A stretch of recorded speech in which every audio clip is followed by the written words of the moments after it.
여러분 이게 지금 이제 우리가 지난주 삼위일체 하고 그 다음에 이제 영원하신 작정에 대한 부분인데, 그러니까 여러분 이런 거예요. 여러분 한번 생각해봐요. 우리가 어떤 일을 할 때, 여러분 어떤 일을 계획해. 그럼 여러분 가장 먼저 하는 일이 뭐야? 만약 여러분들이 어떤 대회에 나가려고, 그럼 여러분 그러면 승수는 가장 뭐부터 먼저 할 것 같아? 대회에 나간다고 하면 대회에서 너가 뭘 발표를 해야 돼? 그치, 계획서를 먼저 만들지. 그러니까 뭐든지 간에 어떤 일을 할 때 우리가 머릿속으로 이렇게 구상한단 말이야. 그치?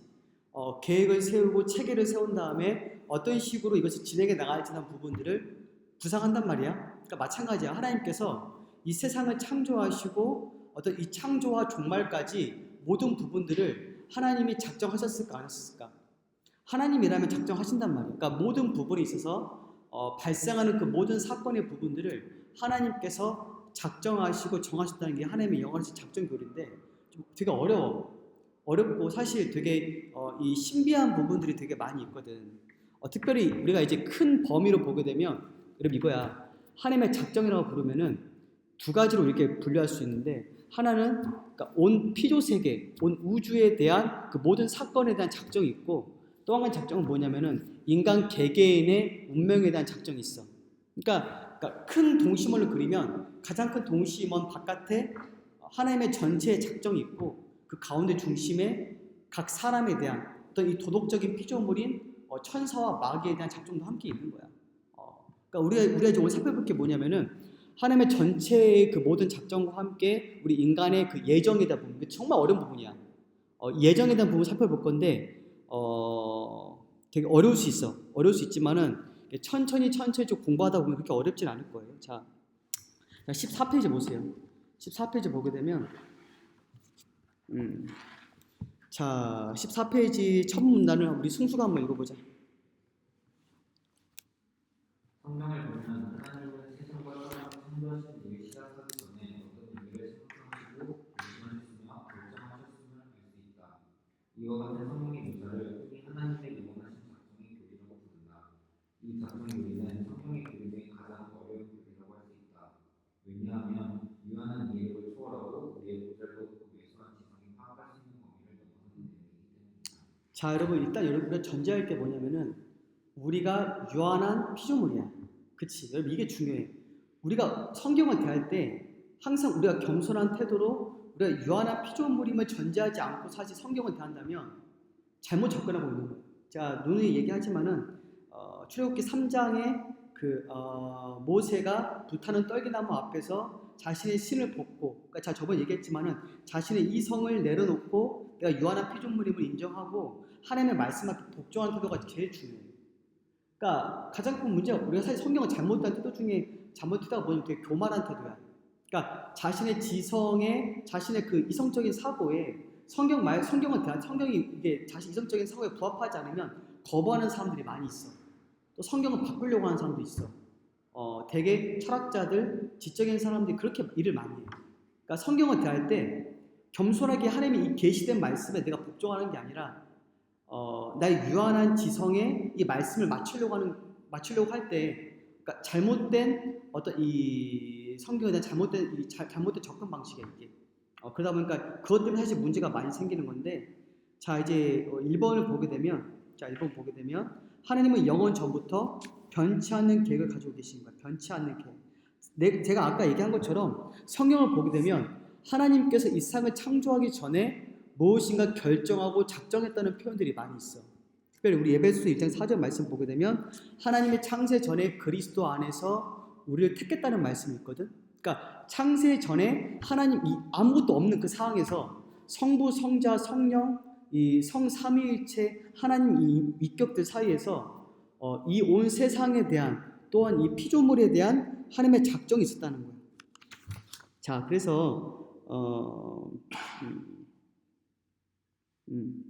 자, 근데 우리가 이게 작정을 우리가 생각할 때 또 중요한 하나님의 속성이 뭐냐면은 하나님의 전지하심.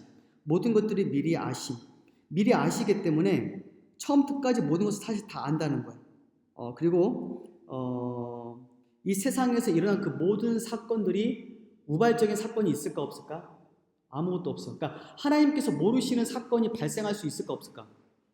불가능한 거야. 그러니까 하나님께서 만약 모르시는 사건이 발생했다. 그러면 그 사건이 하나님의 그 주권으로부터 벗어난 거잖아. 그치? 그러면 그 사건, 어떤 그 피조물, 그러니까 하나님께서 어떤 피조물한 행동을 만약 몰랐어. 갑자기 어떤 이 한 피조물이 나무에서 열매를 했다. 근데 하나님은 그 사건을 사실을 몰랐어. 그러면 하나님이 하나님 될 수 있을까 없을까?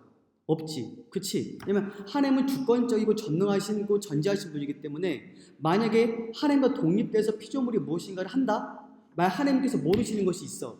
근데 하나님께서 모르셔서 갑작스럽게 피조물이 어떤 행동을 했다? 그러면은 그래서 하나님의 주권 밖에 있는 거고 하나님의 주권이 완전하게 설 수가 없겠지. 그치? 한번 생각해봐. 여기 또 이런 비유가 있어. 뭐냐면은 나비 효과. 나비 효과가 뭐야? 아마존에 있는 한 나비가 나비의 날갯짓이 저 지구 반대편, 태평양 반대편에 있는 그 나라들에서 폭풍으로 이렇게 몰아친다는 거야. 날갯짓 하나가. 한번 생각해봐. 하나님께서 하나님의 주권에 들어가지 않는 어떤 하나의 피조물의 행동이 미칠 수 있는 영향은 여파가 엄청 크단 말이야. 그치? 그 때문에 모든 일이 하나님의 주권 가운데 있을 때, 그러니까 모든 일들이 하나님의 주권 가운데 있을 때 하나님의 주권이 완전히 설 수가 있는 거야. 이해되지? 그치? 단 하나라도 정말 미세하게 사소한 것이라도 하나님의 주권 가운데 벗어나는 것은 다 하나도 없다는 게 우리의 고백이야. 그러니까 어떠한 일도 우발적으로 불확실한 뜻밖의 일어난 일이 있을까 없을까? 없어. 또한 우리 그 14페이지 그 밑에서 네 번째 보게 되면 하나님은 창조에 대해서 사람들에 대해서 구원에 대해서 이 세상의 모든 삶에 대해서 이 모든 것의 마지막과 궁극적 운명에 대해서 명확한 계획과 목적이 다 있어. 여러분 그 계획과 목적이 뭘까? 하나님의 이 세상의 창조에 대한 또한 인간의 구속에 대한 그 목적이 뭘까? 그러니까 궁극적인 목적이 뭘까? 이게 되게 중요해.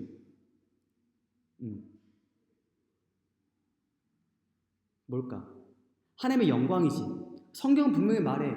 모든 일을 하나님의 영광을 위해서 자신의 그 가지고 있는 그 모든 속성과 자신의 그 영광과 능력과 아름다움을 표출하고 이것을 보여주기 위해서 하나님께서 모든 일을 행하시는 거야.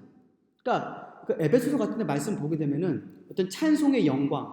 그러니까 에베소서 1장을 보게 되면 어떤 이 인간 구원에 대한 이 계획의 작정이 하나님의 찬송의 영광이 되기 위해서 작정했다는 표현들이 있어. 그러니까 하나님께서 어떤 일을 행하실 때 그 모든 일은 다 궁극적으로 하나님의 영광을 위해서 하는 거야. 그 다음 한번 생각해봐. 사람의 구원일, 하나님께서 사람의 구원을 왜 하시는 거야? 하나님께서 죄인들을 왜 구원하셔? 왜 구원하실까? 그러니까 궁극적으로는 하나님 자신의 그 은혜, 놀라운 은혜와 또한 사망과 파멸 가운데 있는 그 죄인들을 가엾은 죄인들을 구원하심으로 자신의 자비의 영광, 은혜의 영광, 찬송의 영광을 보여주기 위해서 죄인들을 구원하시는 거야. 그치? 다만 이게 궁극적인 목적이라면은 거기에 그 아래 그 하위에 그 종속된 목적이 뭐냐면은 그것은 인간의 행복이야. 그러니까 때때로 어떤 사람들이 이 구원을 생각할 때 하나님이 죄인들을 구원하시는 것은 우리 죄인들이 행복하기 위해서 구원해 주신 거 아니에요? 물론 그것도 맞는 말이긴 하지만은 궁극적인 목적은 그게 아니야. 뭐야? 하나님의 영광이야. 응? 근데 그 다음에 그 밑에 그 종속적인 목적이 뭐냐면은 인간의 행복이라는 거야. 그러니까 하나님께서 모든 일들을 하나님의 영광을 위해서 하시는 거야. 하나님의 영광을 위해서. 그 조나단 에드워즈라는 사람이 그 천지창조의 목적이라는 책을 썼거든. 유명한 책이 있어. 거기 보게 되면 궁극적인 목적과 종속적인 목적을 명확하게 구분해. 아까 내가 말한 것처럼 종속적인 목적, 그러니까 궁극적인 목적은 오직 하나님의 영광이야. 모든 일들을. 종속적인 목적은 세상 창조의 종속적인 목적은 그 다음에 인간의 행복이야. 이게 같이 맞물려 있어. 그래서 한번 생각해봐. 우리가 하나님의 영광을 위해 살 때, 그러니까 나 자신을 위해서 사는 게 아니라 하나님의 영광을 위해 살 때 나는 지금 하나님의 그 궁극적인 목적에 부합하는 삶을 살고 있는 거야, 사실. 이게 되게 중요한 원리인데, 하여튼 그래. 자, 그래서 마지막 줄 보게 되면 하나님이 하신 모든 일, 그분이 일어나게 하신 그 모든 일은 그분 자신의 영원한 계획에 따른 것이며 그 계획은 고정되어 있고 확실하고 변하지 않고 절대적이다. 여러분 생각해봐. 여러분 어떤 이 기독교 이단 분파 중에서 이런 분파가 있어. 어떤 분파냐면은 그 현대 20세기에 들어와서 이 하나님의 그 전지성과 전능성을 자꾸 훼손하는 그런 분파가 있거든. 어떻게 막 훼손시키냐면은 하나님도 모르는 게 있어. 그러니까 인간이 어떤 선택을 하기 전까지 하나님도 모른다는 거야. 왜냐하면 인간이 인간이 기계적인 존재가 아니라 자유의지가 있는 그런 존재라면은 당연히 하나님도 몰라야 된다는 거야. 근데 그게 맞을까 아닐까? 그게 아니야. 그게 아니라고. 자꾸 인간은 뭔가 자유의지가 있고 인간 선택할 수 있고 그렇기 때문에 정말 인간이 정말 로봇이 아니라 프로그램된 존재가 아니라 자유의지가 있는 존재라면 하나님이 몰라야 한다는 것이 이게 현대 신학에서 중요한 사조야. 이게 흐름이야. 근데 중요한 것은 인간은 정말 자유의지가 있어. 만약 인간이 정말 자유의지가 없으면은 우리의 마음에서 우리의 행동에 대한 도덕적인 책임을 느낄까 못 느낄까? 못 느끼겠지. 느낄 수가 없을 거야. 하지만은 우린 정말 우리의 뜻대로 우리의 마음대로 나의 선택으로 지금 무엇인가 선택하고 있기 때문에 자유의지가 있어.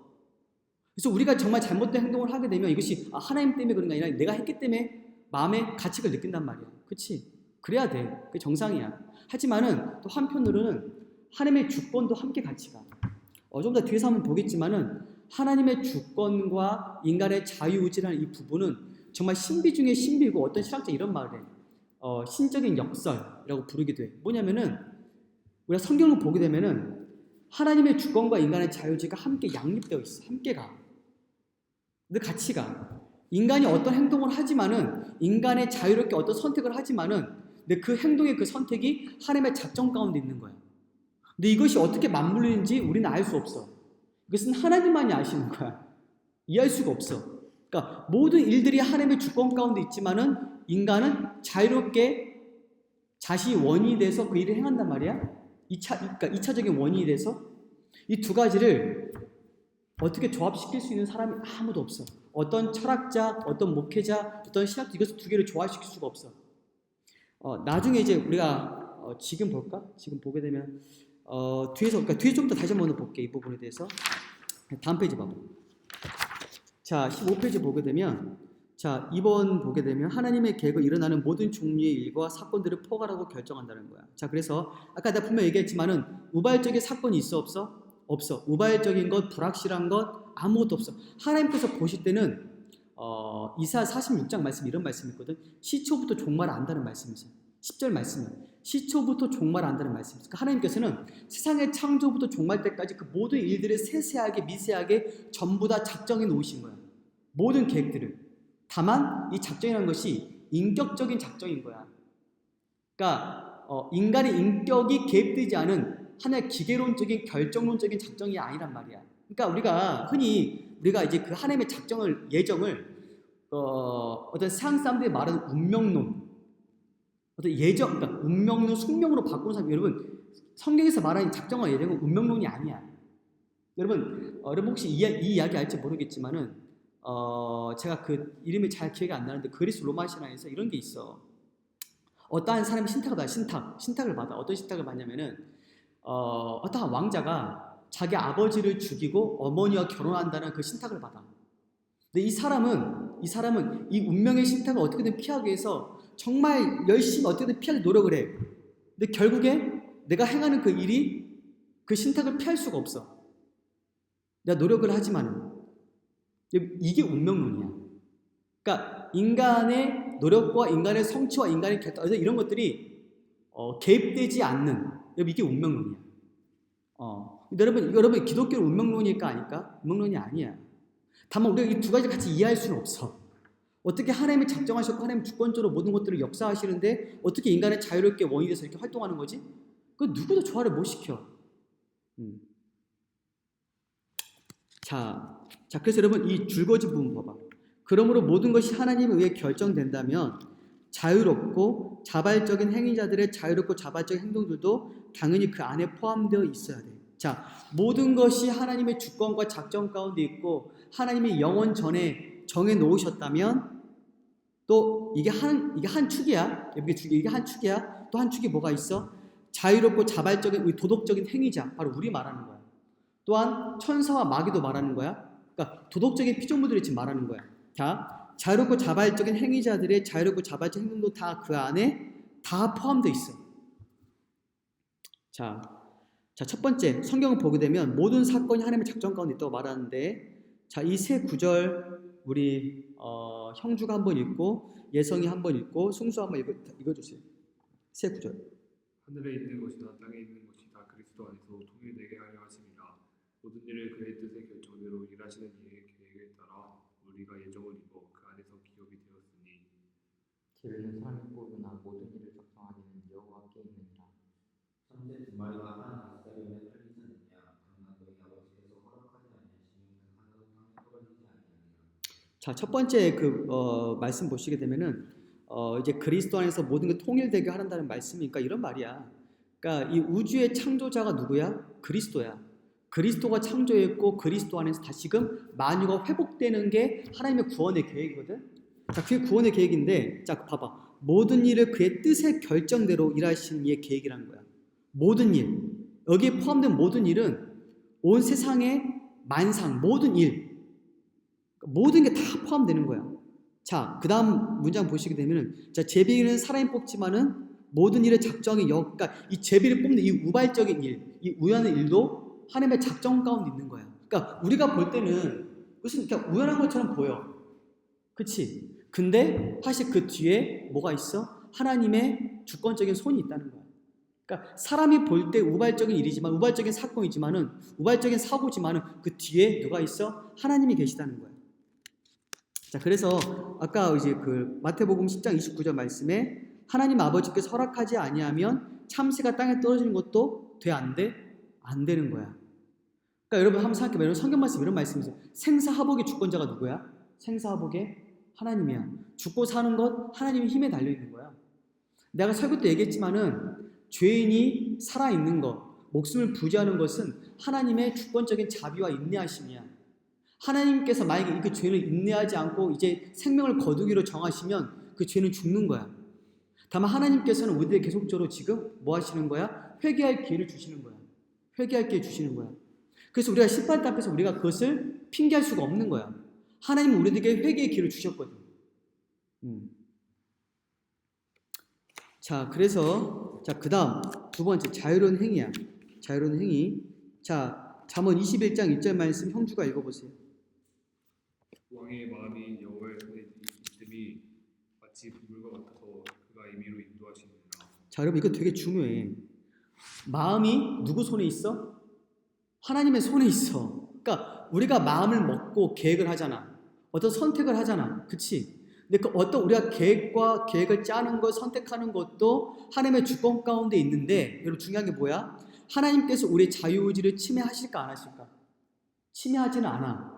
그쵸? 여러분 이게 되게 여러분 이것을 어떻게 조화시킬 수가 없어. 이것은 하나님께서 우리의 자유의지를 침해하지는 않아.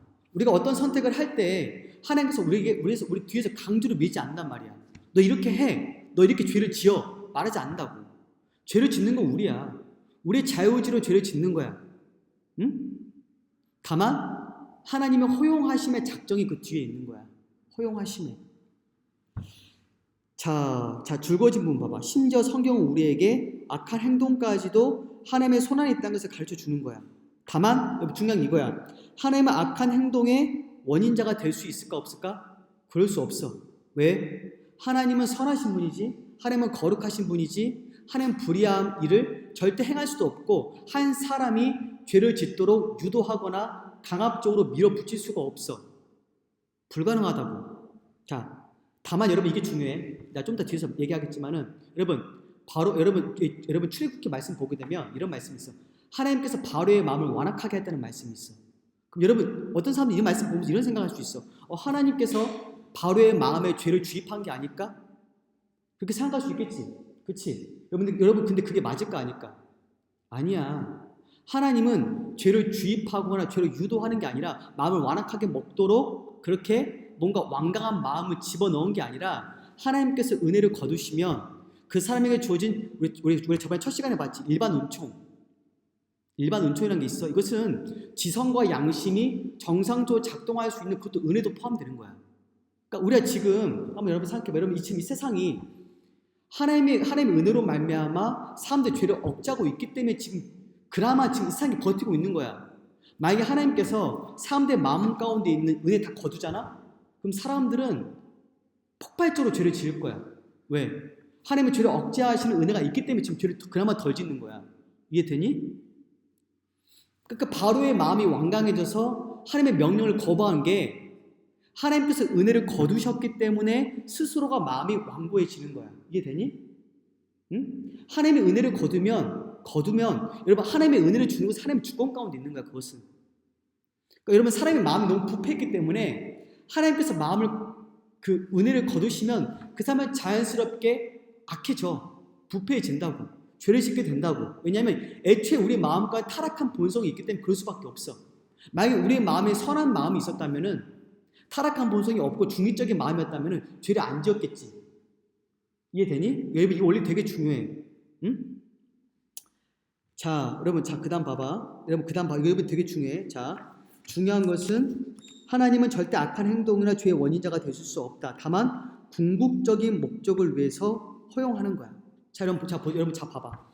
여러분 이거 되게 중요해. 자, 여러분 잘 들어봐봐. 여러분 악이 악하다는 것과 악이 존재하는 게 그게 아니라 악이 선하다는 것과 악이 존재하는 게 선하다는 것은 명백하게 다르거든. 여러분 이해돼? 여러분 악은 악해 선해. 악하지. 다만 악이 존재하는 것은 우리가 이해할 수 없지만 선할 수는 있어. 우리가 이것을 그 신앙 고백서를 보게 되면 모종의 선한 목적이라고. 모종의 선한 목적. 그래서 우리가 이해할 수는 없어. 다만 하나님의 주권에 따라서 궁극적인 그 목적에 따라서 하나님의 선하신 그 모종의 이유, 목적이 있단 말이야. 하나님은 악을 선하다고 말씀하지 않아. 다만 우리가 이해할 수 없지만은 악이 존재하는 게 선할 수 있어. 악이 존재하는 게. 자, 여러분 거기다 근거의 말씀 보게 되면 자 봐봐. 여러분 이 세 말씀을 우리 형주 하나씩 다 읽어보세요. 그가 하나님께서 정하신 뜻과 미리 하신 대로 내준 바 되었거늘 너희가 법 없는 자들의 손에 들려 못 박아 죽였으나 과연 헤롯과 본디오 빌라도는 이방인과 이스라엘 백성과 함께하여 하나님께서 기름 부으신 거룩한 종 예수를 거스려 하나님의 권능과 뜻대로 이루려고 예정하신 그것을 행하려고 이 성에 모였나이다. 그런즉 알리 이것 부르는 당신들이 아니라 하나님이시라. 여러분 성경에 보게 되면 인간의 악한 행동을 하나님이 허용하심으로써 선으로 바꾸시는 것들이 정말 많이 있거든. 그러니까 하나님께서 어떤 정확한 그 이유를 우리가 알 수는 없어. 누구도 몰라. 하지만 하나님께서 그 일을 통해서 그 악을 허용하심으로써 선으로 바꿔내시는 경우가 많이 있다고. 그러니까 여러분 우리가 때때로 우리가 세상을 바라볼 때 우리가 이해할 수 없는 사건들이 많이 발생하잖아. 정말 잔혹한 사건들, 이해할 수 없는 어떤 이 참사들이 발생하지만은 우리가 그 참사 그 배경 가운데 우린 다 이해할 수는 없어. 하지만 하나님은 허용하심이 있고 또 하나 중요한 것은 하나님은 절대 불의한 분이 아니야. 나쁜 분이 아니고 악한 분도 아니야. 하나님의 그 선하신 그 모종의 목적에 따라서 그 일들을 허용하시는 거야. 허용한단 말이야. 여러분 사실 여러분 그 십자가 사건을 보게 되면 하나님께서 이 가룟 유다의 배신 악한 일이지. 그치? 가룟 유다의 배신 악한 일이고 또 유대인들이 예수 십자가에 못 박은 사건 악한 일이잖아. 그치? 근데 여러분 한번 생각해봐. 예수님을 십자가에 못 박은 사람이 누구야? 누가 못 박았어? 응? 예수님을 십자가에 못 박은 대상이 누구야? 유대인들이 있겠지. 또 빌라도가 있겠지. 또 로마 군인이 있잖아. 그치? 그 사람들의 자유의지로 못 박은 거야, 아닌 거야? 어렵니? 이게? 응? 생각해봐. 그 사람들이 품었던 그 증오심, 예수님의 증오심이 그 악한 마음이 십자가에 못 박게 만들었지. 근데 여러분, 자, 말씀 봐봐. 근데 사도행전 2장 23절 말씀 보게 되면 뭐야? 하나님의 정하신 뜻과 미리 아신 대로 내준 바 되었다. 무슨 말이야? 하나님의 정하신 뜻, 하나님의 작정, 하나님께서 그 사람들 예수님을 죽이는 그 작정을 하나님이 허용하신 거야. 허락하신 거야. 왜 허락하셨어? 그 예수님의 죽으심을 통해서 믿는 자들이 구원받기 위해서 허용하신 거란 말이야. 그치 여러분, 이것은 사실 사람이 이성으로 이해가 안 되는 부분이야. 그치? 근데 하지만은 하나님은 악을 통해 선으로 바꾸시는 분이란 말이야. 자, 여러분 또 우리 창세기 45장 말씀 아까 읽었지? 자, 여러분 요셉이 누구 때문에 애굽에 노예로 팔려가? 왜 팔려갔어? 노예로. 그치? 그러니까 형들의 미움 때문에 팔려갔잖아. 그치? 자, 근데 여러분 중요한 게 뭐야? 그런데 여러분 그 배후에 뭐가 있어? 그러면 하나님의 작정이 있어 없어? 작정이 있지. 그러니까 이 두 가지를 우리가 서로 조화시키려고 하지 마. 다 같이 있어. 자, 말씀 하나 더 볼 건데 되게 중요한 말. 이사야 10장 말씀 봐. 그죠? 어려운데. 근데 그냥 듣기만 해도 돼. 그냥 듣기만 해도 돼. 자, 이사야 10장. 자, 잠시만. 이사야 10장. 잠깐만.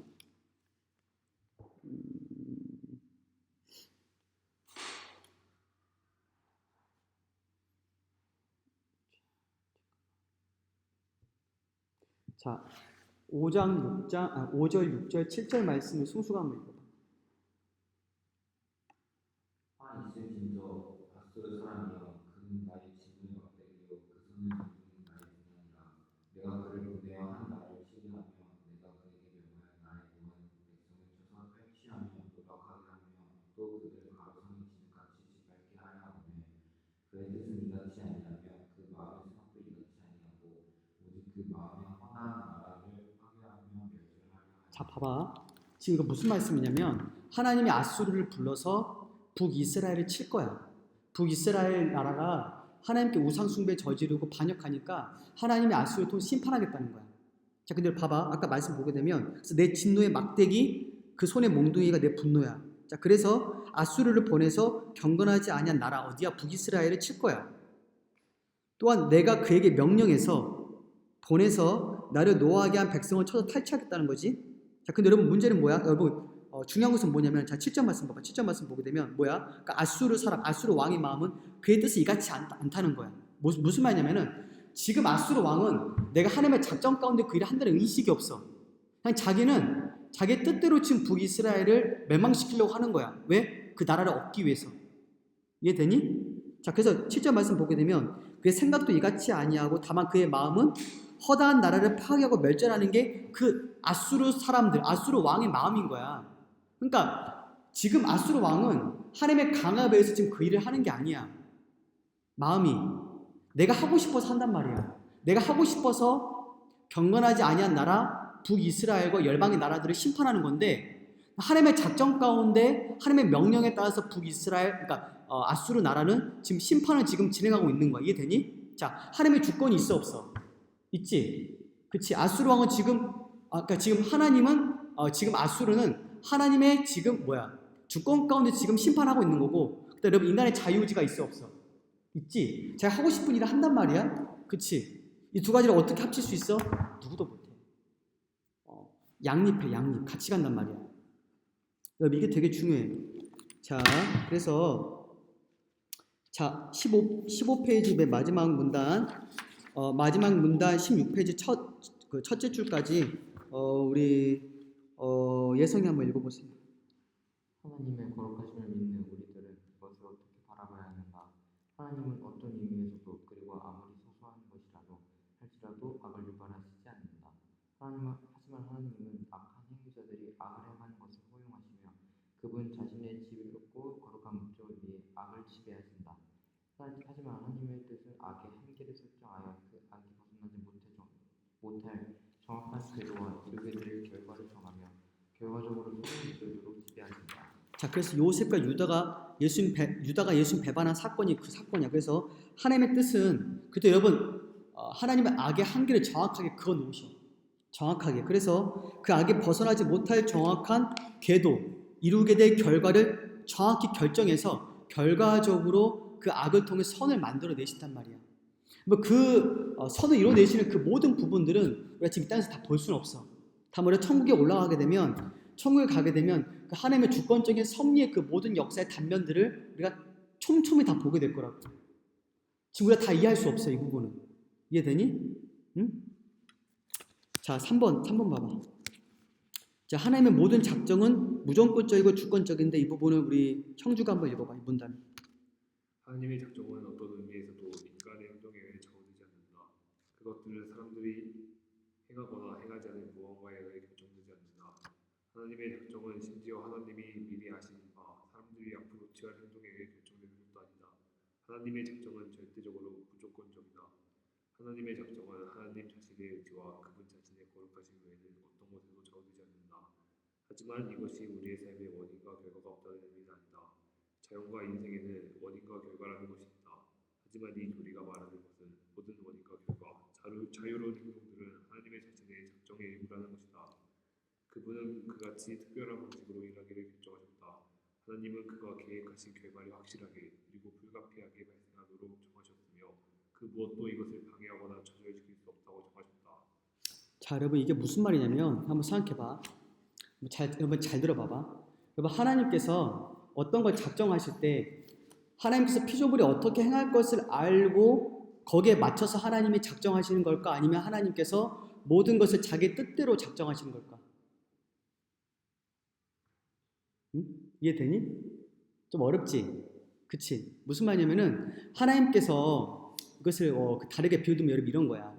하나님이 어떤 한 사람을 구원으로 작정하실 때 그 사람이 어떠한 것을 미리 보고 나서 이 사람이 믿음을 가지게 될 거고 은혜에 응답하게 될 거고 복음의 초청을 받을 것이기 때문에 이 사람을 구원으로 예정하신 것과 아니면은 하나님께서 이 사람을 주권적으로 예정하셨기 때문에 이 사람이 믿음을 가지게 되는 걸까? 그치? 이 원리가 정말 중요해. 자, 말씀 볼 건데 신명기 7장 말씀 봐봐. 신명기 7장 7절 말씀 봐봐. 자, 여러분 이 원리를 여러분 잘 기억해야 돼.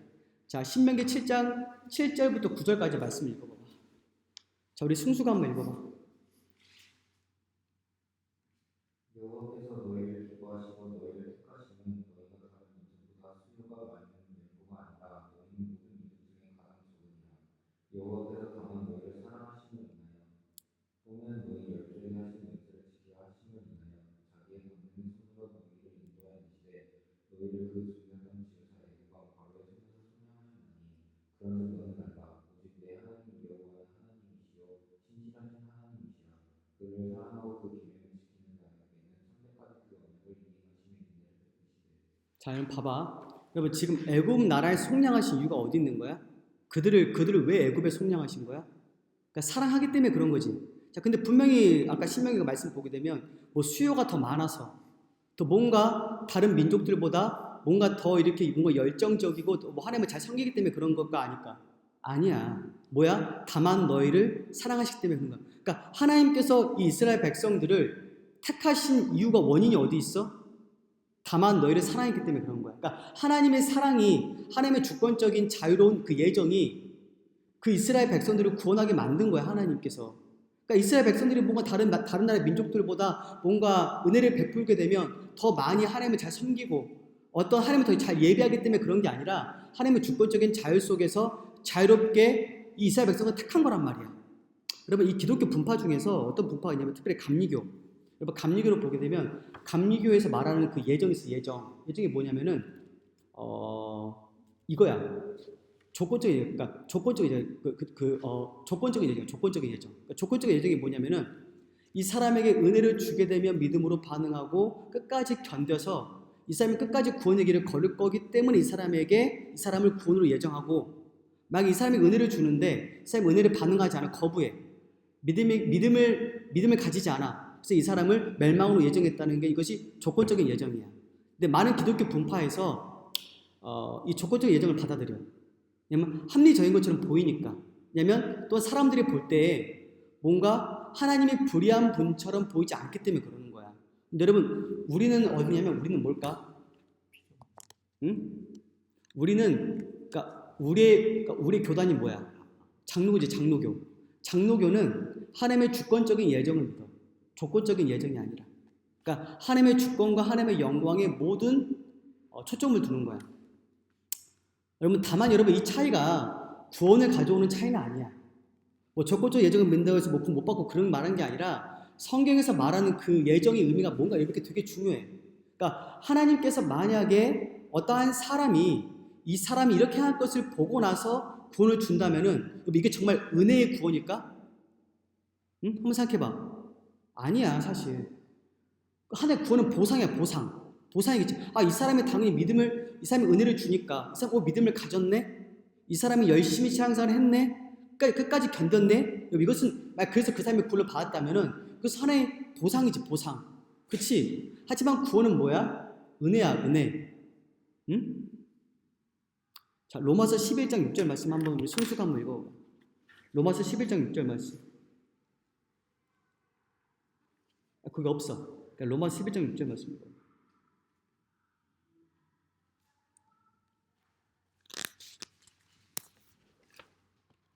만일 은혜로 된 것이면 행위로 말하는 게 아니니 그렇지 않으면 은혜가 은혜되지. 자, 만약에 하나님께서 우리 행위를 보시고 나서 우리가 어떻게 행할 것지를 아시고 나서 구원을 준다면은 그 구원에 우리의 공로가 들어가 안 들어가? 우리 공로가 들어가 안 들어가? 들어가는 거잖아. 왜냐면 우리 행위를 보고 나서 하나님께서 결정하시는 거니까, 그치? 그래서 하나의 우리의 선택하는 그 공로에 대한 보상인 거야. 그러니까 인간의 선택이 먼저이고 그 다음에 하나님의 작정이 온다면은 뭐야? 인간의 구원은 하나의 보상이야. 그러니까 어떻게 하든지 간에 우리의 공로가 들어간단 말이야. 하지만은 하나님께서 이 사람을 선택했기 때문에 하나님께서 이 사람을 구원으로 작정하셨기 때문에 이 사람이 믿음을 가져. 또 이 사람이 끝까지 견뎌내. 또 이 사람이 복음 초청을 받아들여 회개하게 돼. 그렇다면 구원이 은혜야, 은혜 아니야? 완전히 은혜지. 이게 우리 입장인 거야. 이해되니? 이거 되게 중요해, 이 부분을. 여러분, 이게 은혜야. 세상에는 모든 종교들은 다 뭐야? 공로야, 공로. 공로의 종교, 공로의 종교. 뭔가 인간이 무엇인가를 쌓아야 돼. 공덕을 쌓아야 돼. 미덕을 충분히 만들어내야 돼. 신이 만족할 만한 수준까지 올라가야 돼. 그래야 구원을 받아. 하지만 기독교는 그게 아니라 하나님의 전적인 예정, 절대적인 예정, 하나님의 주권에 의해서 우리가 구원을 받는 거야. 응? 사실 여러분 이것 때문에 그러니까 여러분 이것 때문에 그럼 이러면 하나님의 절대적인 예정 교리가 뭔가 하나님의 불의한 분을 만드는 게 아니라는 반론이 있거든. 응? 여러분들 그게 맞을까 아닐까? 사실 여기 대해서 사실 여러분 이거 다 설명하려면 우리 하루 종일 공부해야 돼. 그 정도로 할 말이 진짜 많거든. 다만 사실 여러분들이 그 정도까지 할 필요는 없기 때문에 제가 이렇게 많이 말을 안 하는 건데, 여러분 우리가 구원받기에 어떤 하나님께서 보시기에 선한 존재 아니야? 아니잖아. 우리는 어떤 존재야? 타락하고 악한 존재란 말이야. 죄와 사망 가운데 있단 말이야. 그럼 한번 생각해봐. 죄와 사망 가운데 어떤 멸망 가운데 있는 그 죄인은 하나님께서 어떻게 하셔야 돼? 벌하셔야 하잖아. 그치? 모든 사람이 다 하나님의 징벌을 받아야 돼. 처벌을 받는단 말이야. 근데 하나님께서 그 중에서 몇 사람을 선택하시고 예정하셨다고 해서 하나님의 불의한 분이야? 아니야. 그치? 구원받은 그 대상들은 하나님의 주권적인 은혜로 하나님의 놀라운 자비로 구원을 받은 거지만은 구원받지 못한 멸망당한 이 죄인들은 하나님의 신적인 정의에 의해서 멸망을 당하는 거야. 왜냐면 죄를 지었기 때문에 그러는 거야. 다시 한번 얘기하지만은 절대 하나님은 불의한 분이 아니야. 하나님은 폭군이 아니라고. 이 절대적인 예정 오해에서 하나님은 폭군이야. 왜 하나님 모든 건 다 결정이라고 많은 사람이 있지만은 만약에 여러분 인간이 선한 존재였다면은 선한 존재면 이것은 하나님은 불의한 분이 되는 거겠지. 하지만은 인간이 어떤 존재야? 악한 존재란 말이야. 그러니까 하나님께서 우리를 구원해야 할 의무가 있어 없어? 없어. 의무가 없다고. 그러니까 하나님께서 우리에게 빚진 게 없단 말이야. 그런 말이야. 빚진 게 없어. 그러니까 우리를 구원하고 구원하지 않고는 하나님의 주권 가운데 있는 거야. 이해되니? 자, 4번 봐봐. 4번. 자, 4번 한번 읽어보세요. 우리 형주가 한번 읽어봐. 4번. 하나님의 작정은 효력 있는 작정이다. 하나님의 작정은 유효적이다. 하나님은 주권적인 주님이시기 때문에 그분의 전능하심과 그분의 능하심 때문에 하나님의 목적들은 결코 실패할 수가 없다. 하나님이 결정하시고 뜻하시는 것은 틀림없이 일어나야만 한다. 그래서 여러분 성경을 보게 되면 하나님의 작정이 일정하고 변하지 않다. 반드시 성취된다는 말씀이 정말 많이 있어. 말씀 볼까? 이사야 14장 24절 말씀 한번 봐봐. 이사야 14장. 자, 이사야 14장 24절 말씀 순수가 한번 읽어봐.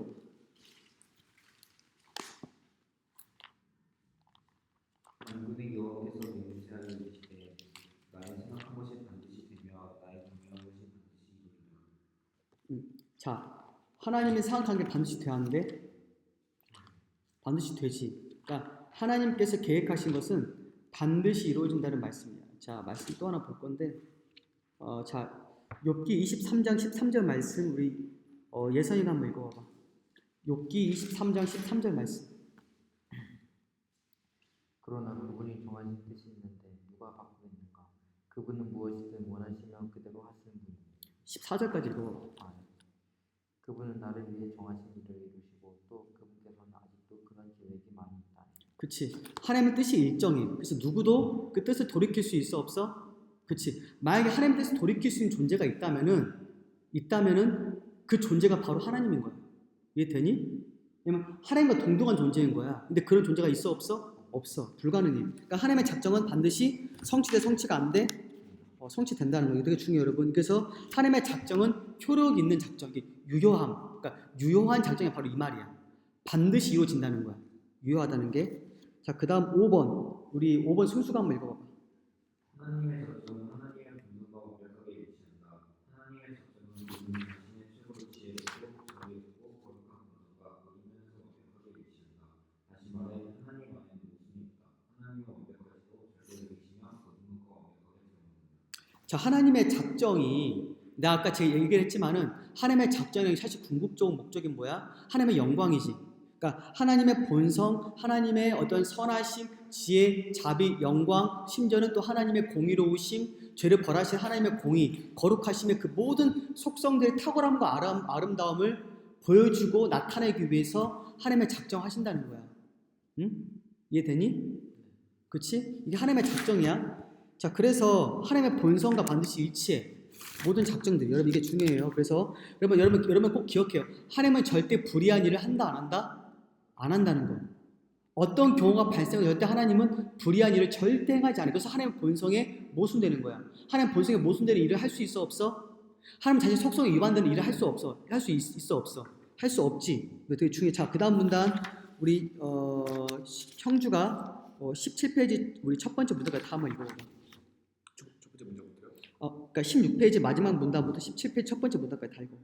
그렇다면 이런 질문이 자, 큰 목소리 한번 읽어봐. 그렇다면 이런 질문이 생길 수 있다. 왜 하나님은 죄를 허용하시기로 결정하셨는가? 이 질문에 대해서는 오직 한 가지 대답만 존재한다. 바로 모른다. 우리는 그분이 죄를 허용하셨기로 뜻하셨다는 것을 안다. 그렇지 않다면 죄가 결코 생겨나지 않았을 것이다. 그것은 풀 수 없는 문제다. 우리가 영광 가운데 들어가 하나님을 보게 될 때 그 모든 것을 분명히 알게 될 것이다. 또 다른 질문은 이어갔다. 하나님의 작정과 우리의 책임을 어떻게 조화시킬 수 있는가? 이 질문을 다룰 때에는 두 가지 사실을 항상 분명하게 인지해야 한다. 첫째, 하나님은 결코 죄의 원인이 아니시다. 둘째, 모든 것에서 하나님의 목적은 그분의 피조물의 본성 및 행동 양식과 완벽하게 일치한다. 다시 말해, 비록 우리가 그것을 조화시킬 수는 없지만 궁극적인 조화가 존재한다. 하나님의 작정은 자유로운 행위자들과 자유로운 행동들의 존재를 부인하지 않는다. 우리는 이렇게 말할 수 있다. 즉, 하나님은 자유를 주셨지만 그럼에도 불구하고 자신의 궁극적인 목적이 이루어지도록 하기 위해 그 모든 것을 지배하신다. 자, 보게 되면 자, 여러분 우리가 이제 이렇게 생각할 수 있어요. 하나님께서 모든 걸 작정했다면 인간이 타락하는 것도 하나님의 작정이냐 묻지만은 맞아, 하나님의 작정이야. 인간의 타락에 대한 부분. 다만 여러분 이걸 기억해야 돼요.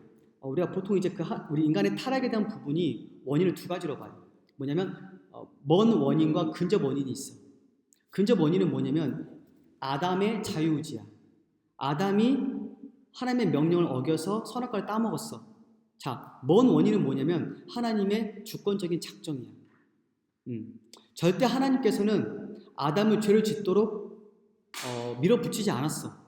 이거 되게 중요해. 죄를 유도하지 않았단 말이야. 죄를 지은 것은 아담 스스로의 교만함이야. 하나님 자리에 올려서는 아담의 교만함이 죄를 짓게 만든 거야. 그러니까 아담 안에서 그 죄가 나온 거야. 하나님 죄를 주입한 게 아니라.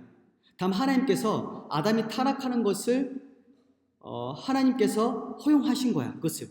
이해되니? 허용한 거야. 자, 만약 여러분 한번 생각해봐. 만약에 하나님께서 보실 때 아담의 타락, 인간의 타락이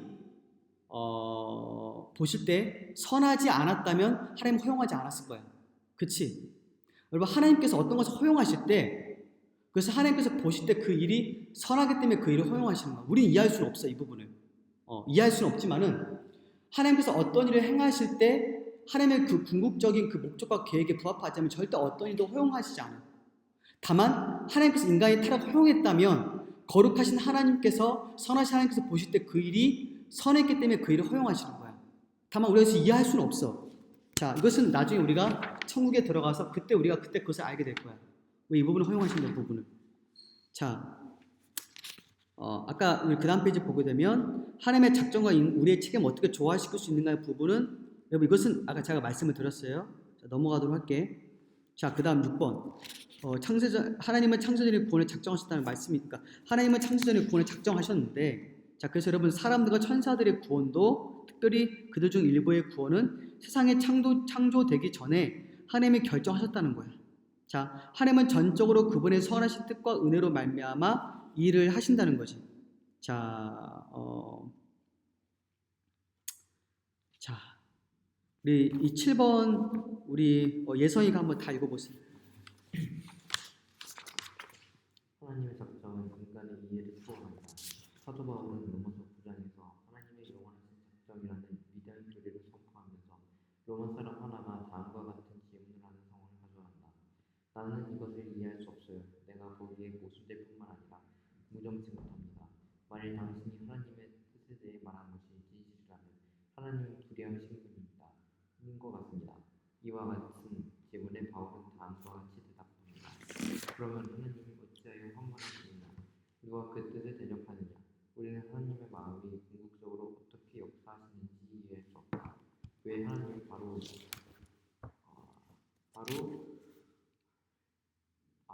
일으키셨고 왜 하나님은 에서가 아니라 야곱을 택하셨고 모든 것이 결정되고 정해져 있다면 왜 그분은 우리를 벌하십니까? 라는 질문을 우리가 하는 것은 아무런 의미가 없다. 여기에 대한 대답은 이 사람아 내가 누구기에이다. 우리는 우리가 얼마나 작은지 얼마나 유한하고 죄악된 존재인지를 잊고 있다. 우리는 하나님의 작정과 인간의 책임이라는 이 문제를 영광 가운데 들어가기까지 이해할 수 없기 때문에 이 세상에서 사는 동안 보류해 두어야 한다. 다만 우리가 시간 속에서 해야 할 일은 하나님은 언제나 스스로 일관성 있으시며 하나님이 영원하신 작정과 창조전에 결정하신 일들이 대해 명확하게 말씀하신 것을 받아들이는 것이다. 우리는 하나님께서 우리를 하나님의 자녀로 택하셨다는 것과 그 택한 결과가 확실하고 안전하다는 사실을 깨달아야 한다. 나를 향한 하나님의 목적은 방해받을 수 없음을 깨닫고 하나님을 찬양하자. 하나님의 위엄 앞에 굽혀 경배하자. 거룩한 전에 계신 하나님의 임재 앞에 우리는 겸손해야 한다. 하나님께서 우리들에게 은혜를 주시기에 철저하게 우리를 지켜주셔야 한다. 자, 보게 되면 여러분 가장 중요한 게 뭐냐면 이거야. 우리의 모든 생각을 하나님의 그 성경의 계시에 종속시키는 거야. 그러니까 제가 아까 얘기한 것처럼 이것을 뭐라 부르냐면 신학적인 용어로 계시 의존 사색이야. 뭐냐면 하나님의 계시 의존에서 우리의 모든 생각을 거기 안에만 두는 거야. 그러니까 내가 사변적으로 어떤 이 현학이라고 현학적으로 계시에서 벗어나서 어떤 나의 이성을 이것을 추론하고 판단하는 게 아니라 철저하게 계시 안에 머물러서 계시가 멈춰서는 곳에 내가 멈춰서는 거야. 여러분 이게 진짜 겸손한 사람이야 이게. 응? 여러분 이게 되게 중요해요. 응? 이 계시에서 딱 여러분 하나님께서 계시한 만큼만 알면 돼. 나머지 부분은 그것은 하나님께 맡기는 거야. 우리가 굳이 알 필요가 없어. 응? 여러분 종교체 존 칼빈이 이런 말을 했거든. 하나님의 거룩하신 입이 담은 곳에 내가 묻기를 그만둔다는 그런 말을 했거든. 그러니까 하나님께서 입을 닫으시는 곳에 내가 더 이상 묻기를 그만둔다는 거야. 그러니까 딱 하나님께서 성경에서 말씀하시는 것만큼만 우리가 알면 돼. 더 나아가서도 안 돼. 왜냐면 더 나아가게 되면 오류에 빠져. 여러분, 인간은 그럴 수밖에 없어. 응? 여러분, 이 하나님의 주권과 인간의 책임을 어떻게든 그것을 설명하기 위한 어떤 여러 가지 방법들이 있지만은 사실 온전치 않아. 완벽하지도 않고, 사실 그러다 보니까 하나님의 본성과 속성을 왜곡시키든지 아니면 지나치게 인간의 자유의지를 강조하는 둘 중에 하나 오류에 빠지게 돼. 어떻게든 빠지게 돼. 중요한 것은 이 두 가지를 함께 그대로 붙잡고 가는 거야. 중요한 것은. 이해되지? 다만 하나님은 절대 불의한 분이다? 아니다? 절대 아니라는 거야. 그거 되게 중요해. 하나님의 본성과 속성의 그 일관성. 절대 하나님은 어떤 일을 하시든지 간에 절대 불의한 일을 조금도 할 수 없다. 여기서 붙잡는 게 되게 중요해. 저는 마지막으로 이 하나님의 이 주권적인 예정에 대한 부분은 반론 몇 가지 다 얘기하고 마치도록 할 건데, 자, 여러분, 특별히 여러분 이 유기에 대한 부분이 되게 중요해요. 유기에 대한 부분. 여러분, 유기가 뭐냐면은, 자, 한번 생각해봐. 하나님의 구원 노래에 택하심이 있을 그 반대편은 뭐가 있을까? 버리심. 여러분, 버리심 바로 유기야. 유기라고. 여러분, 유기에 대한 성경 교리 사실 많지는 않아. 많지 않지만은 하나님이 계시하셨기 때문에 여러분, 그래서 우리가 믿어야 돼, 믿지 않아야 돼? 자, 말씀 두 구절 볼 건데, 하나는 유다서 1장 4절 말씀을 우리 술수가 한번 읽어봐. 유다서. 우리 예성이는 베드로 전서 2장 8절 말씀 봐. 유기에 대한 성경의 가르침이 딱 두 군데가 있어. 하나님의 버리심. 유다서 1장 4절. 이는 가만히 보는 사람 몇이 있습니다. 저희는 옛적부터 판결을 받기로 미리 기록된 자니 경건치 않으면 우리 하나님의 은혜를 우리와 세속거리가 거두고 홀로 하나이신 주제 곧 우리 주 예수 그리스도를 부인하는 자니. 이 사람들은 어떤 사람이야? 이 판결을 예적부터 받기로 이미 결정된 사람들인 거야. 작정된 사람들이야. 자, 그 다음 예수님 한번 읽어봐. 베드로 전서 2장 8절. 또한 거처는 돌과 넘어지게 하는 바위가 됐다 라고 말했습니다. 그들의 말씀에 순종하지 않으므로 넘어지니 이는 그들이 그렇게 되도록 정하셨기 때문입니다. 그렇게 되도록 그들이 불순종하도록 하나님께서 은혜를 주시지 않은 거야. 그래서 그들은 어떻게 된 거야? 버려진다는 거야. 자, 여러분, 여기다 반론이 몇 가지가 있는데, 첫 번째는 뭐냐면, 그럼 버리시는 하나님이 불의한 게 아니냐 이렇게 말하는 사람들, 불의한 게 아니냐. 자, 여러분, 아까 얘기했지만은 구원으로의 택하심은 오직 은혜로 말미암아 영생을 주는 거지만, 여러분, 버리심은 뭐야? 사람들 편에서의 그들의 죄에 대한 하나의 처벌이야. 그러니까 하나님께서는 그 누구도 어떤 죄에도 빚진 게 없다고.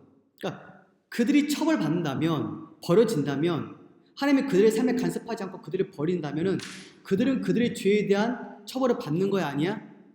받는 거지. 그러니까 그들이 버려지는 것은 하나님의 신적 공의에 대한 하나의 벌이야. 그러니까 그들을 통해서, 그러니까 구원받은 자들을 통해서 하나님의 은혜의 영광이 나타나지만은 버림받은 자들을 통해서는 뭐가 나타나? 하나님의 신적인 공의로우심의 영광이 드러나는 거야. 그러니까 선택과 이 육이라는 두 가지 교회를 통해서 하나님의 속성이 드러나는 거야, 다. 은혜와 자비, 한편에는 은혜와 자비, 한편으로는 하나님의 거룩하심과 공의로우심이 드러나는 거야. 이해되니? 응? 이해되지? 자, 두 번째 반론은 뭐냐면은, 버리시는 하나님이 죄의 원인이 되는 게 아니라는 말이 있어. 하나님이, 그렇다면 이 버리시는 하나님은 결국에 그 사람들의 마음 가운데 죄를 주입하거나 강압적으로 죄를 짓게 해서 하나님의 작정 가운데 버리는 게 아니야. 그렇게 많은 사람이 있지만은, 자, 아까 충분히 다 얘기를 했어. 뭐냐면은, 하나님의 버리심이 어떤 사람은 강요해서 죄를 짓도록 이끌거나 유도하는 게 절대 아니라고. 뭐야? 은혜를 주시지 않는 거야. 인간은 타락한 상태에 있기 때문에 은혜를 주지 않으면 어떻게 돼? 완고해져. 완악해진다고. 죄를 지을 수밖에 없다고. 이해되니? 그러니까 하나님이 그 사람에게 은혜를 주지 않기 때문에 그 사람이 그렇게 되는 거야. 이해되지? 한번 생각해봐요. 우리 사람의 비유야. 어떤 비유냐면 햇빛이 있는데, 여러분, 햇빛이 눈에 비치면 눈이 어떻게 돼? 응? 아니, 그러니까 햇빛이 눈에 비치면 어떻게 돼? 눈에 비치게 되면. 아니, 그 눈이 그 흰눈 말하는 거야. 녹지. 그럼 여러분, 이 햇빛이 그 진흙에 비치면 어떻게 돼? 진흙에 비치면 어떻게 돼? 마르지. 그러니까 딱딱하게 굳지. 그러니까 마찬가지야. 똑같은 햇빛이 비치지만은 어떤 사람은 그 마음이 부드럽게 녹아져. 근데 어떤 사람은 햇빛이 비치지만은 마음이 더 완고해져. 이 차이가 어디에 있어? 하나님의 작정이 하나님의 작정. 하나님의 주권 가운데 있는 거예요. 그래서 은혜를 주시지 않음으로써 죄를 허용하시고 죄인들을 완고하게 만드시는 하나님의 의지야. 그러니까 하나님의 주권으로 은혜를 주지 않기 때문에 이 사람들이 결국에 멸망을 당하는 거야. 이해되니? 근데 사실 우리가 이거 이해할 수가 없어. 사실 왜 하나님께서 이 사람에게 구원을, 이 사람에게 구원을 주지 않을까에 대한 부분들은 그것은 우리가 이해할 수 없어. 하지만은 하나님의 주권 가운데 있다는 것을 우리 믿는 거야. 다 구원받으면 좋지, 그치? 다 구원받으면 좋지만은 근데 하나님께서 그러지 않기로 결정하셨다는 거야. 여러분 여기 대해서 사실 우리가 반박할 수가 없어. 왜냐면 하나님께서 그렇게 하셨기 때문에. 그래서 우리가 로마서 9장에 있는 말씀처럼 이 사람아 내가 누구에게 감히 하나님께 반문하냐는 말씀이 있거든. 이 사람아 내가 누구에게. 그러니까 우리가 어떤 존재인지를 안다면, 우리가 얼마나 가련하고 비참하고 악한 존재를 안다면 절대 하나님께 토를 달거나 반박할 수가 없다는 거야. 이해되지? 자, 세 번째, 반론 세 번째. 버리시는 하나님은 사랑이 없다. 그러니까 사랑이 없으신 거야. 사랑이 없다는 거야. 자, 근데 여러분 하나님께서 우리가 전번에도 살펴봤지만 하나님은 일반 은혜로, 하나님 일반 은총으로 모든 사람들에게 주시는 게 있지. 뭘 줘? 비와 햇빛을 주시잖아. 또 가정을 주지, 국가를 주시지. 또한 이 지성적인 사고와 또한 삶을 살아갈 수 있는 그 모든 필요한 것을 다 주시지. 그치? 다만 모든 피조물을 사랑하시고 선대하지만은 자신이 원하는 자에게 자신의 사랑 베풀 자유가 있을까 없을까? 있어. 그러니까 이 구원의 은혜는 하나님이 영원 전에 사랑한 그 택자들, 하나님 택한 자들만이 구원을 받게 되는 거야. 이해되지? 그러니까 하나님께서는 아까 우리가 그 신명기 7장 말씀 봤지만은 다만 너희를 사랑하심으로, 다만 하나님께서 이스라엘 백성들을 사랑하심으로 말미암아 그 이스라엘 백성들이 어떻게 했어? 애굽에서 구원 받은 거야. 그치? 다만 사랑하심으로. 그러니까 이유가 없어. 다만 하나님의 사랑하심이야. 그러니까 까닭 없이 이스라엘 백성들이 구원을 받은 거야. 이해되니? 응? 그러니까 하나님의 사랑이 없다는 사실 말이 안 돼. 응? 하나님은 사랑이 있지만은 하나님은 그 사랑을 자유롭게 베풀 주권이 있어 없어? 있는 거야.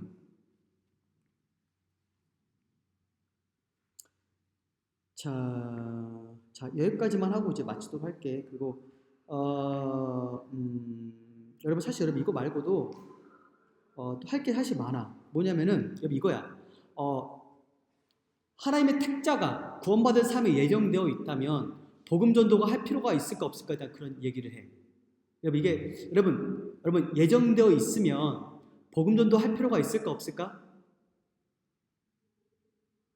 응? 복음 전도를 반드시 해야지. 왜냐하면은 하나님께서 한 사람을 구원하실 때 반드시 복음 전도라는 수단 통해서 하나님께서 구원하시기로 그렇게 약속하셨거든. 그치? 응? 그러니까 어디에나 하나님의 백성들이 있어. 그리고 하나님의 백성들은 반드시 복음을 들음으로써 그리스도를 믿음으로써 구원을 받는 거야. 이해되지? 그치? 그렇기 때문에 복음을 전해야 돼. 복음을 전파한다고.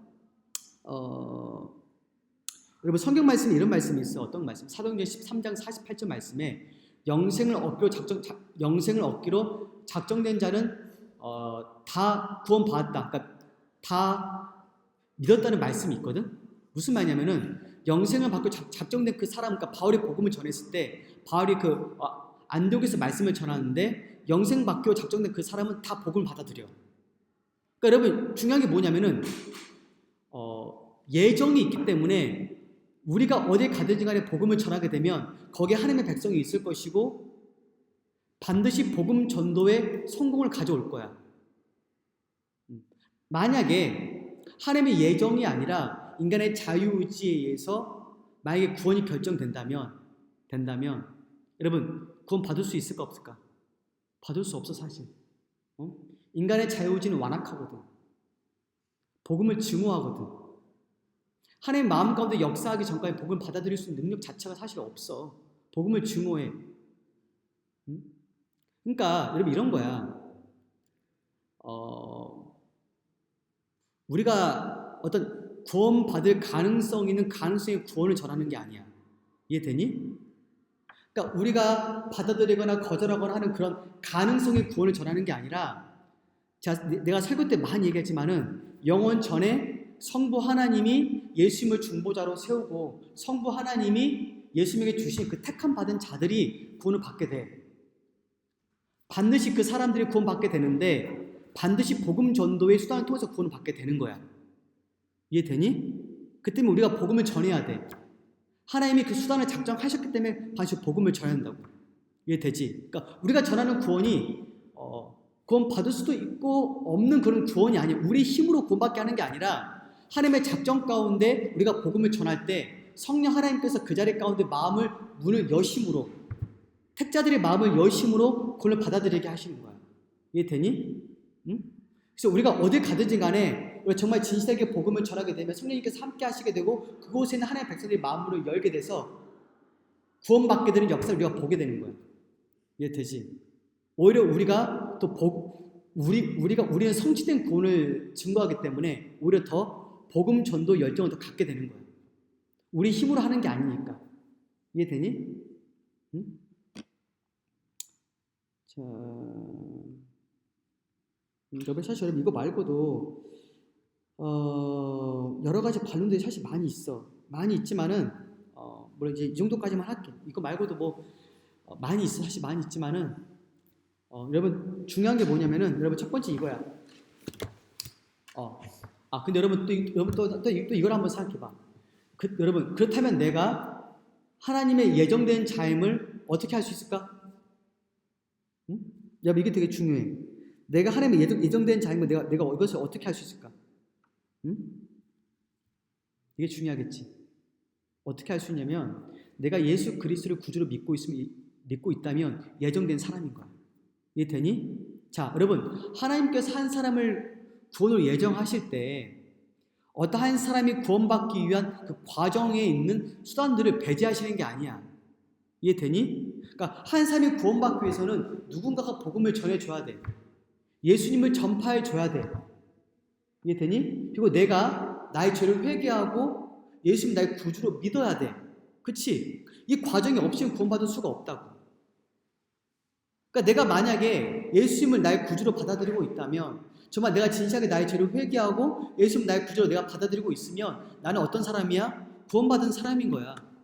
또 내 삶 가운데 거룩해지는 과정이 점진적으로 있다면 나는 구원받은 사람인 거야. 하나님의 예정 가운데 있다는 거야. 이해되니? 그러니까 여러분 이런 거야. 열매를 보고 나무의 뿌리를 알 수 있는 거야. 나무의 뿌리의 상태는 어디에 있어? 열매에 있어, 열매. 이해되니?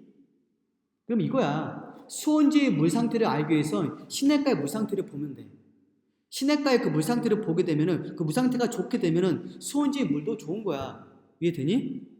시냇가의 물 상태가 나쁘면 수온지 물도 나쁜 거야. 이해되지? 그러니까 열매를 보고 그 사람을 알 수 있는 거야. 택자인지 아닌지 알 수 있다는 거야. 다만 사실 우리가 이것을 사실 완벽하게 우리가 이것을 파악할 수 없어. 그 누구도 파악할 수는 없어. 왜냐면 죽기 직전에 회개한 사람도 있단 말이야. 그치? 그래서 우리가 어떤 사람을 대할 때 복음을 계속 완고하게 받아들이지 않아.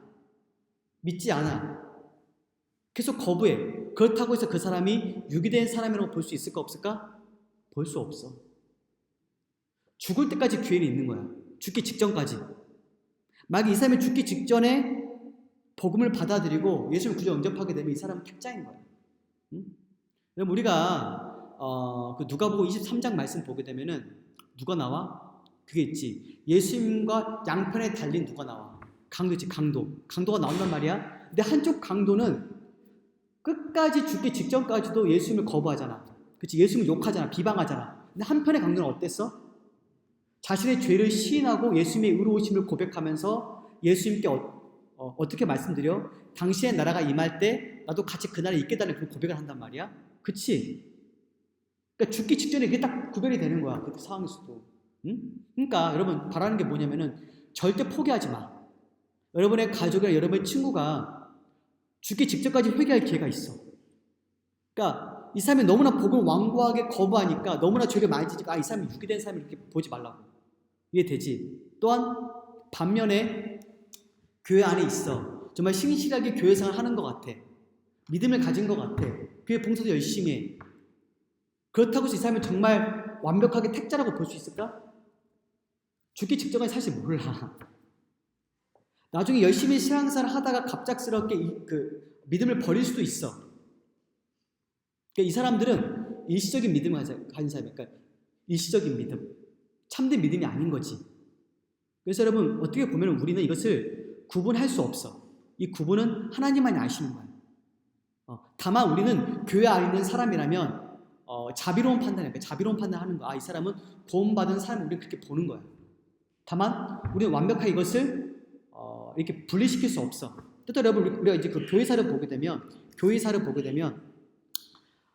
어떤 이 기독교 분파는 이것을 막 구분해. 이 사람은 구원받은 사람, 이 사람은 구원받지 못한 사람이라고 선택과 유기를 막 구분해가지고 이 사람은 교회에서 막 추방해, 출교시켜. 이 사람이 조금 죄를 지었네? 출교시켜. 근데 여러분 그건 잘못된 거야. 이해되니? 응?